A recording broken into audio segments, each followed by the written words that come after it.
COVID-19 menjadikan adaptasi digital oleh perniagaan di Malaysia semakin bergerak pantas. Namun, data juga menunjukkan PKS yang merangkumi 98.5% pertumbuhan perniagaan di Malaysia kekal ketinggalan daripada segi adaptasi digital. Justru bajet 2022 sudah pasti menjadi tumpuan untuk kita melihat apa lagi yang akan terkandung untuk memacu adaptasi lebih pantas. Dan bersama dengan saya ketika ini untuk bercakap mengenai aspek ini ialah Ketua Pegawai Eksekutif My Digital, Fabian Biga. Selamat petang, Fabian. Selamat petang.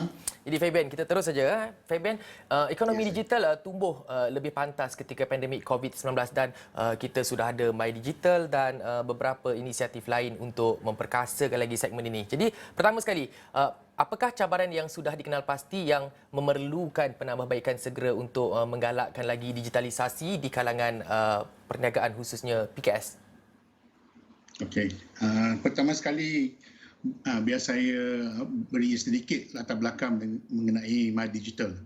My Digital adalah inisiatif negara yang melambangkan aspirasi kerajaan untuk mentransformasikan Malaysia sebagai sebuah negara berpendapatan tinggi, berpacukan teknologi dan pendigitalan serta sebagai peneraju serantau dalam ekonomi digital sekaligus menjadikan kita Malaysia sebagai nadi digital serantau menjelang tahun 2030.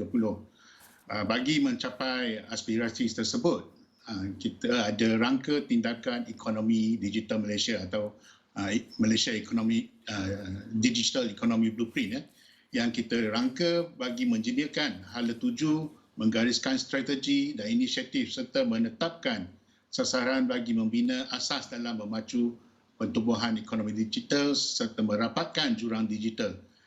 Tempoh pelaksanaannya adalah pada tahun 2021 hingga 2030. Rangka tindakan ekonomi digital Malaysia atau dokumen ini adalah sejajar dengan wawasan kemakmuran bersama 2030, agenda 2030 bagi pembangunan mampan serta rancangan Malaysia ke-12 yang bertemakan Malaysia Makmur Inklusif Mampan menyasarkan untuk memacu negara kita supaya keluar daripada kesan pandemik COVID-19 dan meletakkan ekonomi di landasannya semula.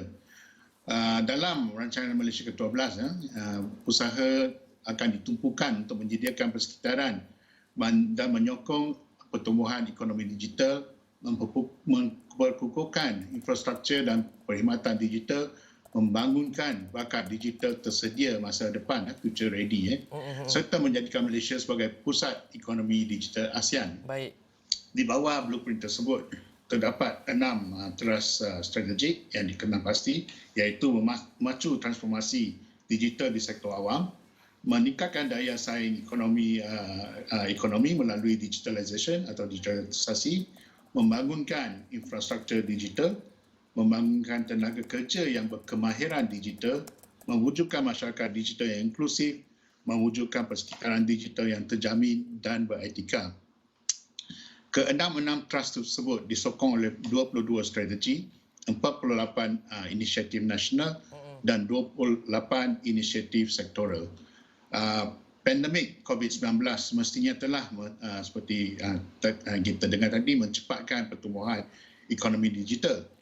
Gara-gara pergerakan fizikal kita dihadkan, maka penyelesaian digital digunakan untuk pelbagai aktiviti. Semasa PKP ataupun Perintah Kawalan Pergerakan, aktiviti ekonomi dipacu oleh e-dagang, ramai yang bekerja dari rumah dan perkhidmatan penghantaran makanan yang dipesan secara dalam talian.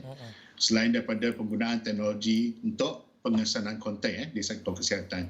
Selain itu, sektor lain juga seperti pendidikan, hiburan dan perkhidmatan lain juga terlibat.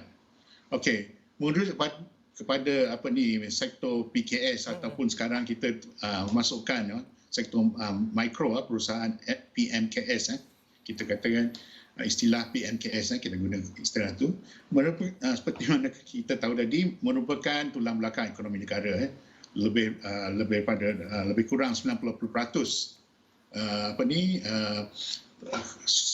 daripada jumlah keseluruhan perusahaan adalah PMKS. Namun sebahagian besar daripada mereka masih kurang berdaya saing dan perlu dikasakan semula setelah terjejas akibat pandemik. Oleh itu, kerajaan komited untuk terus membantu dan menyokong pemulihan PMKS. Baik, Pada Fabian. masa yang sama, PMKS juga digalakkan untuk meneruskan agenda transformasi digital bagi memacu pertumbuhan dalam norma baharu pasca pandemik. Okey, baik. Menurut beberapa Fabian. kajian, Okey, kejap saya Ya. potong kat sini dulu. My Digital sudah pasti menyuarakan apa yang harus terkandung dalam bajet 2022 untuk memperkasakan lagi usaha digitalisasi untuk tahun depan. Jadi, apa yang harus dilakukan? Quick wins.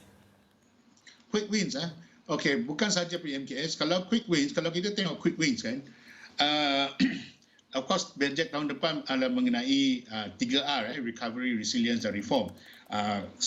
Beberapa agensi termasuk semua agensi yang terlibat juga telah cadangkan projek untuk menyokong usaha ini. Tapi dalam quick wins dari segi transformasi digital, kita lihat yang penting terutamanya nombor satu adalah transformasi digital sektor awam, iaitu memperkenalkan digital first mindset untuk meningkatkan perkhidmatan pengkomputeran awam, option pembayaran tanpa tunai, mempercepatkan pelaksanaan identiti digital atau tanda tangan digital bagi membolehkan transaksi daripada awal ke akhir end to end dalam sektor awam. So dengan seterusnya selain daripada sektor awam, penggunaan digital, teknologi digital dalam masyarakat, isu keselamatan cyber juga dititik beratkan. Dan seterusnya, selain daripada itu, of course yang lebih penting adalah kemahiran digital. Dia merupakan satu elemen yang penting untuk menjadikan tenaga kerja Malaysia tersedia masa depan, iaitu future ready workforce.